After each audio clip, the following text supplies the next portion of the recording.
मंगल मूर्ति सतगुरु मिलवें सर्वाधार। मंगलमय मंगल करण बिनवो बारंबार। धन्य धन्य सतगुरु सुखद महिमा कही न जाय। जो कुछ कहूँ तुम्हारी कृपा मोते कछु न बसाए। प्यारे श्रीजनों, ये बात लोक और वेद में प्रसिद्ध है कि सूर्य और चंद्रमा की भांति संतों का अवतरण भी इस जग मंगल के लिए होता है। संतों की गति अनंत होती है, उनकी महिमा गायन के लिए वाणी भी मूक हो जाती है। संत सद्गुरु अपनी कृपा से उस अनंत रूपी परमपिता परमात्मा के दर्शन कराने वाले होते हैं। सतगुरु की महिमा अनंत, अनंत किया उपकार। लोचन अनंत उघारिया, अनंत दिखावनहार। वस्तुतः सर्वेश्वर को पाकर वे इतने विशेष होते हैं कि शेष सभी निःशेष हो जाते हैं। उनकी दृष्टि इतनी पैनी होती है कि उसे व्यक्ति और समष्टि भी वेदित नहीं कर पाती। इसीलिए संतों ने कहा है, गुरुर ब्रह्मा गुरुर विष्णु गुरुर्देवो महेश्वरा। गुरु ही ब्रह्मा है, गुरु ही विष्णु है और गुरु ही महेश्वर है। इसीलिए वे इन तीनों से भी अधिक अपने गुरु को मानते हैं। प्यारे श्रीजनों, अपने परम आराध्य को मैं राम कहूँ, कृष्ण कहूँ, बुद्ध कहूँ, शंकर कहूँ, समझ में नहीं आता। संत कहूँ या भगवंत कहूँ, अपनी अल्प बुद्धि से मैं निर्णय नहीं कर पाता हूँ। रामावतार त्रेता युग में हुआ था, नाम राम था किंतु वर्ण श्याम था। कृष्णावतार द्वापर में हुआ, उस समय नाम श्याम और रूप भी श्याम हुआ। त्रेता युग का अधूरापन द्वापर में पूरा हुआ, किंतु जब उसमें भी कमी दृष्टिगोचर हुई तो कलिकाल के अवतार में उनकी पूर्ति की गई। रामावतार और कृष्णावतार में तो उनके दर्शन नहीं हुए, लेकिन आज संत सद्गुरु के रूप में उनके साक्षात दर्शन पा करके धन्य हो गए हैं। प्यारे सज्जनों, साधारण लोग माया बस होकर के जन्म लेते हैं, किंतु संत सद्गुरु महायोगेश्वर माया को अपने वश में रखते हैं और संसार के कार्य को संपादन करने के लिए जन्म धारण करते हैं। संत जन सर्वश्रेष्ठ होते हैं। वे माया को कौन कहे, मायापति को ही बस में किए होते हैं। संत जन लोक कल्याण के लिए अपनी निज इच्छा से जन्म धारण करते हैं। श्रीमद् भागवत गीता में वर्णन आया है, यदा यदा हि धर्मस्य ग्लानिर्भवति भारत अभ्युत्थानमधर्मस्य तदात्मानं सृजाम्यहम्। परित्राणाय साधूनां विनाशाय च दुष्कृतां धर्म संस्थापनार्थाय संभवामि युगे युगे। अर्थात हे भारत, जब जब धर्म मंद पड़ता जाता है, अधर्म की प्रबलता होती है, तब तब मैं जन्म धारण करता हूँ।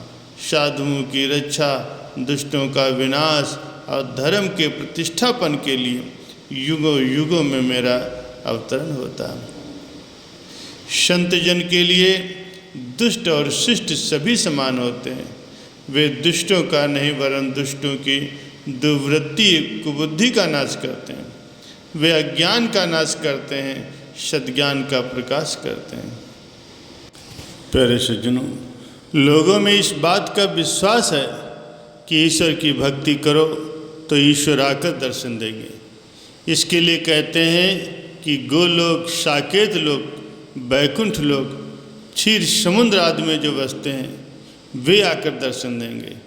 अथवा तुम चतुर्भुजी उस विराट रूप के दर्शन देखना चाहोगे, आकर के वो दर्शन देंगे। तुम जिस रूप में उनको देखना चाहोगे वो आकर के दर्शन देंगे। किंतु संत जन कहते हैं ईश्वर का भजन करो और अपने से जा कर के उनके दर्शन करो। दोनों बातें उल्टी मालूम पड़ती हैं। एक कहता है कि ईश्वर आकर दर्शन देंगे और दूसरे कहते हैं कि तुम अपने से जाकर स्वयं दर्शन करो। जो कहते हैं कि आकर दर्शन देंगे वे कहते हैं कि देव रूप में, चतुर्भुजी रूप में, विराट रूप में तुमको दर्शन देंगे। लेकिन दूसरे कहते हैं तुम इंद्रियों से परमात्म स्वरूप के दर्शन नहीं कर सकते, तुम सूरत से दर्शन कर सकते हो। इसके लिए तुमको चलना होगा। चलने में तुम्हारा शरीर नहीं चलेगा, तुम्हारा मन चलेगा। चलते चलते ये मन भी छूट जाएगा, तब तुम अकेले चलोगे। मन तुम्हारा साथी नहीं है। मन तो एक खोल है। जब तक तुम मन में रहते हो मन काम करता है, इससे जब तुम निकल गए तो ये मन मिट्टी हो जाएगा। जैसे तुम शरीर में हो तो शरीर काम करता है, शरीर से तुम निकल जाते हो तो शरीर मिट्टी हो जाता है। अब इस बात का विचार करो कि बाहर में दो भुजी, चतुर्भुजी, विराट रूप आदि रूपों के दर्शन से क्या होता है। इन दर्शनों से धन, जन और प्रतिष्ठा का लाभ होता है और उन लोकांतरों में वास होगा, ये लाभ होता है। अब विचार करो कि इसमें लाभ है या हानि है। श्री कृष्ण का दर्शन अर्जुन को बराबर होता था। अर्जुन कोई साधारण नहीं थे, वे तो नर थे और नर नारायण विष्णु के रूप में थे और नारायण के अवतार श्री कृष्ण हुए। विराट रूप दो भुजी चतुर्भुजी का दर्शन अर्जुन को हुआ था। श्री कृष्ण के बिना अर्जुन रह ही नहीं सकते थे। जैसे एक कथा भी है कि श्री कृष्ण के शरीर छूट जाने पर अर्जुन का बल पौरुष बिल्कुल चला गया। पंजाब के निकट लुटेरों ने लाठी डंडे से सब कुछ अर्जुन का छीन लिया। उनसे कुछ न बन पड़ा। जिस अर्जुन से बड़े बड़े वीर, यहाँ तक कि देवी देवता भी पार नहीं पाते थे, ऐसे वीर अर्जुन भी उस समय पर रोए।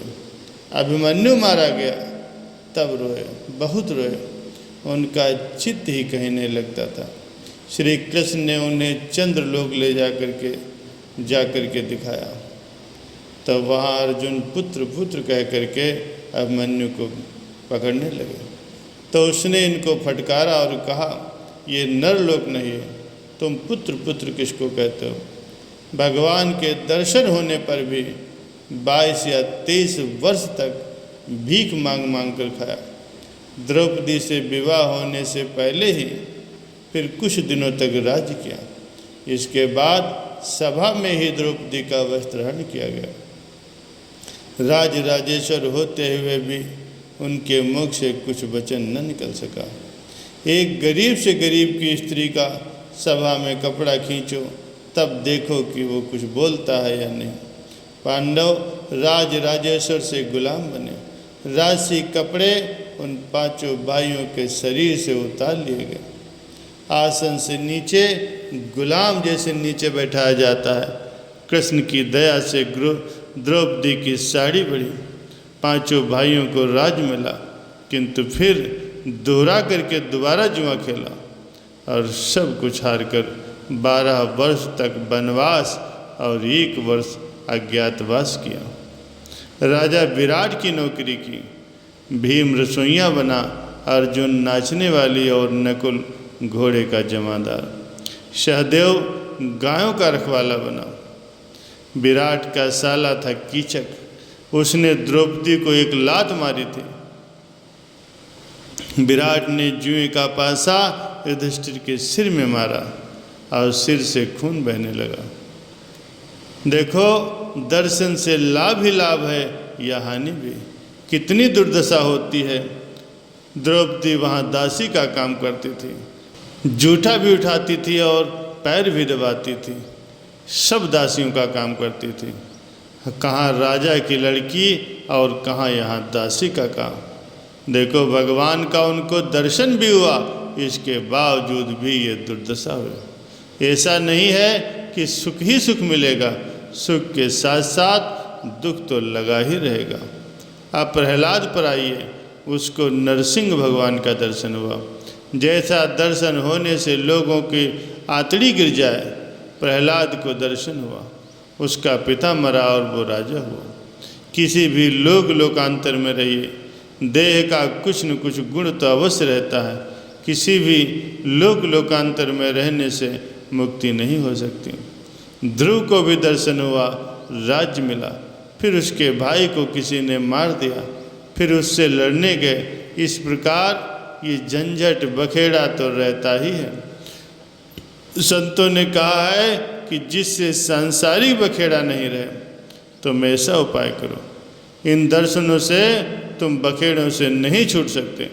भगवान के आत्म स्वरूप का दर्शन करो तो इस संसार में फिर नहीं आओगे, सब झंझट बखेड़ा मिट जाएगा। इसके लिए तुम अपने अंदर चलो, शरीर और शरीर की इंद्रियों से छूट जाओ, तब तुमको वास्तविक दर्शन होगा।